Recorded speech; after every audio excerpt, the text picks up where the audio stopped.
তত্ত্বাবধায়ক সরকারের আমলে 18 বছর আগে চাকুরিচ্যুত 85 জন উপজেলা নির্বাচন কর্মকর্তাকে চাকরি ফেরত দিতে নির্দেশ দিয়েছেন আপিল বিভাগ।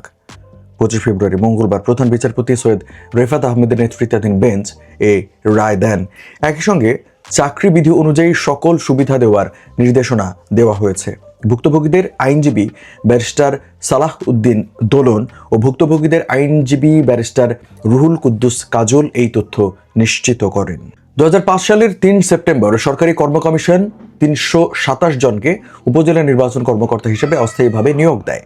বিএনপি জামায়াত জোট সরকারের আমলে এ নিয়োগ নিয়ে বিতর্ক তৈরি হলে 2007 সালে তত্ত্বাবধায়ক সরকার তাদের মূল্যায়ন পরীক্ষা নেয়।